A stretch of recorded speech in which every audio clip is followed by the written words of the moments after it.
شیرونه درته وایم نن درته به یو تازه کلام وایم د هغې نه مخکې درته د زړو یو څو شیرونه وایم چې ځمه زه راځمه زه جواب درله راوړمه زه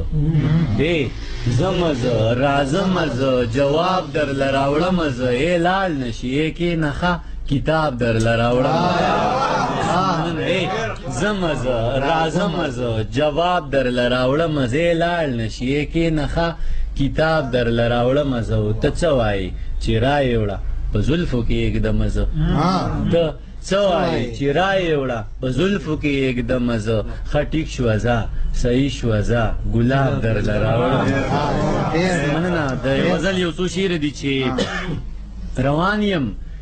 راپسې څه اوازونه دي خوبي دي روان یم راپسې څه اوازونه دي خوبي دي دروغ دي بې بنیاده الزامونه دي خوبي دي ښه ټیک شوه ځه صحیح شوه په دیوال یې درته وایم ښه ټیک شوه زه صحیح شوه په دیوال یې درته وایم چا وی چې په دیوال پورې غوږونه دي ښه ټیک شوه زه صحیح شوه په دیوال یې درته وایم چا وی چې په دیوال پورې غوږونه دي خوبي دي راځه راځه خواته مې کښېنه چې دا زړه درته نن تش کم راځه خواته مې کښېنه چې دا زړه درته نن تش کم منمه چې د دواړو څه کارونه دي خوبي دي مرجانې در نظار شم ستا منمه مونځ له ځمه مرجانې در نظار شم ستا منمه مونځ له ځمه ماښام دی په پیالو کې شرابونه دي غزل دی زوړ غزل دی چې په خیال کې دی د ښکلي جنت هوره ده او هوره ده په خیال کې دی د ښکلي جنت هوره ده او هوره ده بس لاس د ژوند د ووینځه دا توره ده او هوره ده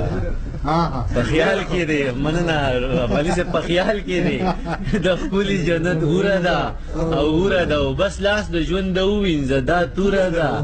او هوره ده او دنیا کې ترې پرهیز یم مسلمان یم خو جنت کې مې دنیا کې ترې پرهیز یم مسلمان یم خو جنت کې مې شراب دی او غلمان دی او کجوره ده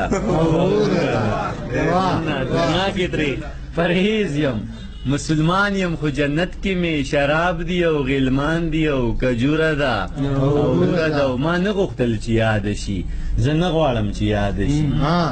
ما نه غوښتل چې یاد شي زه نه غواړم چې یاد شي بدبخته ده کمبخته ده مزدوره ده مننه ما نه غوښتل چې یاد شي زه نه غواړم چې یاد شي بدبخته ده کمبخته ده مزدوره ده او هوره ده او تا خانه قبول کړی و دې خواري قبول کړی تا خانه قبول کړی و دې خواري قبول کړی اوس ټول عمر غلامه ده مجبوره ده چا وپوښتل چې څنګه ده په دوو ټکو کې ووایه چا وپوښتل چې څنګه ده په دوو ټکو کې ووایه ما زر زر ورته ووی چې مغروره ده چا وپوښتل چې څنګه ده په دوو ټکو کې ووایه ما زر زر ورته ووی چې مغروره ده او هوره ده او دانشه خدای دې خیر کې د ایمان رڼا مې تته شوه دانشه خدای دې خیر کې د ایمان رڼا مې تته شوه جامونه دي ماښام دی وریځ ګوره ده تازه غزل درته وایم چې ملنګه په کچکول کې دی روپۍ دي او کبل څه ملنګه په کچکول کې دی روپۍ دي او کبل څه او په غاړه دی جامې د ملنګۍ دي او کبل څه راوړه په دې لاسو دې څه سپینې سپینې ښکاري ته راوړه په دې لاسو دې څه سپینې سپینې ښکاري او ته راوړه په دې لاسو دې پولۍ دي او کبل څه ته راوړه په دې لاسو دې څه سپینې سپینې ښکاري او ته راوړه په دې لاسو دې پولۍ دي او کبل څه او دې بازو خلکو په تندو داغونه جوړ کړل هاني صاحب دې بازو خلکو په تندو داغونه جوړ کړل چې دای نښانې د بندګۍ دي او کبل څه مننه دې بازو خلکو په تندو داغونه جوړ کړل چې دای نښانې د بندګۍ دي او کبل څه او صاحبه ته لږ وخت شه سړی خوږ شان اواز راغی صاحبه ته لږ وخت شه سړی خوږ شان اواز راغی ته پام وکړه کړنګېږي چې پیالۍ دي صاحبه مننه صاحبه ته لږ وخت شه سړی خوږ شان اواز راغی ته پام وکړه کړنګېږي چې پیالۍ دي او که بل څه او دانشه لر او بر در نظارېږي قربانېږي دانشه لر او بر در نظارېږي قربانېږي او چې دا دي کرامات د شاعرۍ دي اوسېږي یو پاگل غوندې سړی زما په ذات کې اوسېږي یو پاگل غوندې سړی زما په ذات کې او فریاد کوي غمونه لکه نه زما په ذات کې کتلې چې هندارې ته خپل مخې که نوکارې کتلې چې هندارې ته خپل مخې که نوکارې او دا چا را پارولې لیونی زما په ذات کې شعر دی پکې چې خدای زده چې د ژوند په کم مقام باندې بدرومي خدای زده چې د ژوند په کم مقام باندې بدرومي روح لکه اوسېږي یو کوچې زما په ډېر ښه شعر دی یار خدای زده چې د ژوند په کم مقام باندې بدرومي روح لکه اوسېږي یو کوچې زما په ذات کې یو بل غزل را یادېږي چې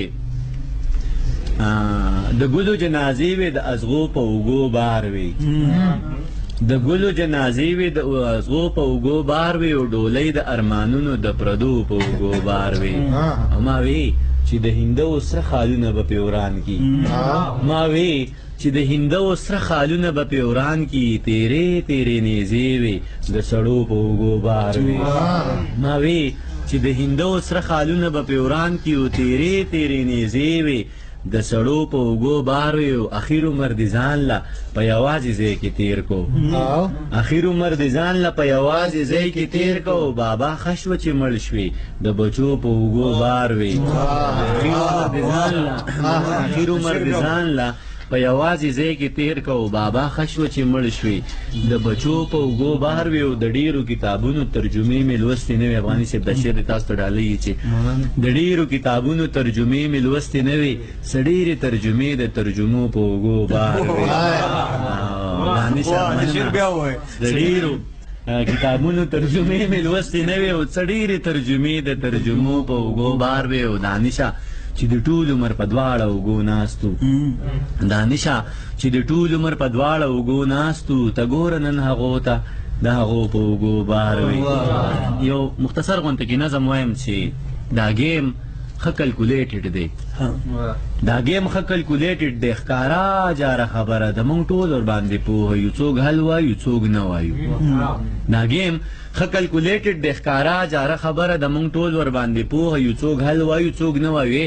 یو یې ورله راولي بل یې ور په نښه کي درېیم پې ټوپک راکاږي د ژوند سپرغۍ یې یخه کي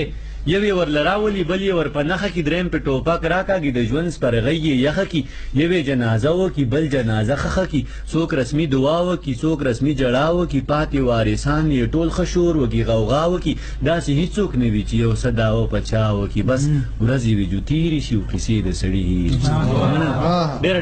ډېر ګرانه محترم پروفیسر بغزاده دانش صاحب